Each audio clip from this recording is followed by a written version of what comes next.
in Turkish baths, golf clubs, hotels and restaurants. So Jane speculates about Mr. Briggs's dropped stomach. Maggie calls eau de cologne, eau de clone, and the wonderfully comic exchange between Mrs. Briggs and her Blackpool landlady is worthy of anything performed by Thora Hird or Victoria Wood. As well as being a marvellously engrossing and deeply caring novel, High Wages has tremendous historical value, although, as ever with Dorothy Whipple, the reader never feels she is being browbeaten about social issues. Unlike many of her contemporary, often male writers, such as H.G. Wells and Arnold Bennett, who dealt with similar subjects of shop girls and dressmakers, but with the clear objective of pressing home their arguments for social change, Mrs. Whipple's non-judgmental style leaves the reader free to draw her own conclusions.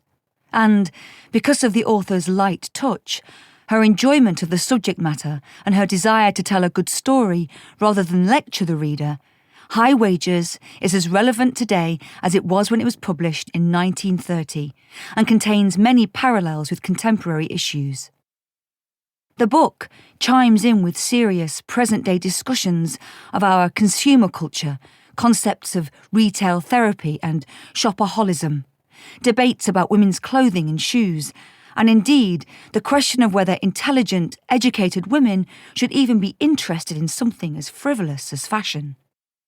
It was very clever of Mrs. Whipple to begin the story in 1912, just as shops, clothing, and women's lives were on the cusp of change.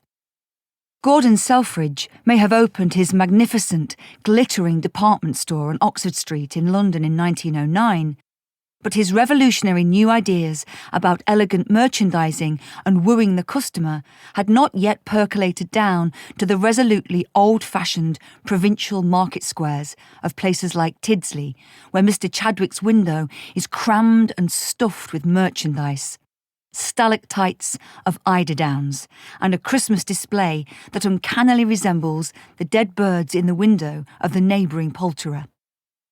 Mr. Chadwick is typical of most drapers of the time in refusing to countenance innovation. In 1912, ready-made clothes were still virtually unheard of in the provinces, and drapers still sold piece goods or lengths of fabric which were then sent, with a pattern and any trimmings, to customers' private dressmakers, in much the same way the ladies of Cranford, a century earlier, fuss over buying their muslins and silks and send for dress patterns from the cities.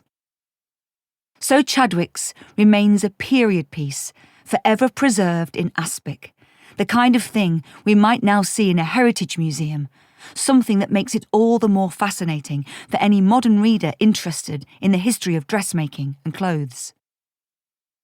Like many young girls entering the trade at the time, Jane begins as a junior assistant in haberdashery, the section that will soon come to be associated with all that is old-fashioned and unchanging about drapers' shops. With the little drawers, fiddly packets and ribbon cards, the careful counting out, wrapping up and putting back, and the vast range of products, a supplier's list of the period contains, amongst many things, 10 types of elastic, 16 mendings, 21 sorts of pins, and 26 braids, each in a range of colours. The goods took a disproportionately large amount of time to serve, and all for very low returns and thus negligible commission. This is one reason why the unfortunate junior girls were stationed in Habby, usually by the front door, where the cold draughts brought in imperious customers who ignored them, in the manner of the better end Mrs. Greenwood in the novel. Yet it is here that Jane quickly picks up her arcane but invaluable trade knowledge of fabrics. Sateen, alpaca, Aeolian, foulard, flannel, unbleached twill, gabardine, and trimmings, braids, galons, ciré, ribbons, feathers, Peter Pan collars, that sets her up to compete in the man's world of women's clothing. Unlike her parochial, short-sighted boss, who is enthralled to the local bigwigs, the outward and forward-looking Jane, who blithely steps all over her elders and betters in the Tidsley Telegraph.